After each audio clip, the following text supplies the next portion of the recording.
முதல்ல வெத்தலைக்கு பின்னாடி கொஞ்சமா தேன் தடவிட்டு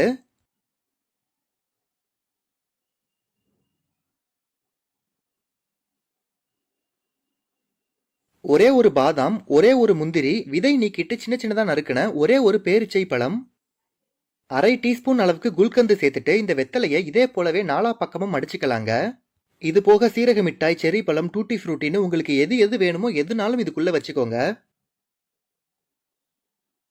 வெத்தலையை நாளா மடிச்சதுக்கு அப்புறமா அது பிரிஞ்சு வராம இருக்கிறதுக்காக இதே போலவே இதோட மையப்பகுதியில ஒரு கிராம்பை வச்சு குத்தி வச்சிடலாங்க.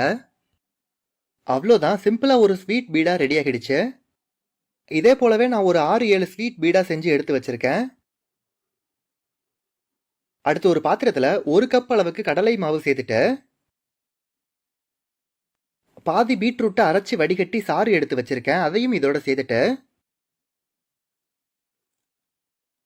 1/4 டம்ளர்ல இருந்து உங்களுக்கு தேவையான அளவுக்கு காய்ச்சிய அல்லது காய்ச்சாத பால் எதுவா இருந்தாலும் இதோட சேர்த்துட்டு டேஸ்ட்டை பேலன்ஸ் பண்றதுக்காக சும்மா ஒரு சிட்டிகை அளவுக்கு உப்பு சேர்த்துட்டு சின்ன சின்ன கட்டிகள் எதுவும் இல்லாம இது எல்லாத்தையும் நல்லா கலந்துக்கலாங்க. என்னதான் ஸ்பூன் யூஸ் பண்ணாலும் கட்டிகள் ஒருவேளை இருக்குமோ அப்படின்னு சொல்லிட்டு சந்தேகமாவே இருக்கும். அதனால எதுக்கும் கையாலையும் நல்லா கலந்துக்கலாம். பஜ்ஜி பேட்டர் பிங்க் கலர்ல ரொம்பவே சூப்பரா ரெடி ஆகிடுச்சு. இப்போ நம்ம ஏற்கனவே செஞ்சு வச்ச ஸ்வீட் பீடா இருக்கு பாத்தீங்களா, அதை இந்த பிங்க் கலர் பஜ்ஜி பேட்டர்ல எல்லா பக்கமும் நல்லா படுற மாதிரி முக்கி எடுத்துட்டு நல்லா காஞ்சு சூடா இருக்கிற எண்ணெயில அப்படியே சேர்த்துக்கலாம். இதே போலவே ஒவ்வொரு பீடாவா பேட்டர்ல முக்கி முக்கி எடுத்து எண்ணெயில சேர்த்துக்கலாம். மிதமான தீயில அடுத்த ஒரு 3 நிமிஷத்துக்கு இது எல்லாமே இந்த எண்ணெயில நல்லா வேகணுங்க. இடையில இடையில அப்பப்போ இதை அந்த பக்கம் இந்த பக்கம்னு சொல்லி திருப்பி போட்டுக்கிட்டே இருங்க. சரியா 3 நிமிஷத்துல இது எல்லாத்தையுமே இந்த எண்ணெயில இருந்து வெளியே எடுத்துடலாங்க. அவ்வளோதாங்க, ரொம்பவே கலர்ஃபுல்லான ரொம்பவே ஸ்வீட்டான பீடா பஜ்ஜி இல்ல பிங்க் பீடா பஜ்ஜி ரொம்பவே சூப்பரா ரெடி ஆகிடுச்சு.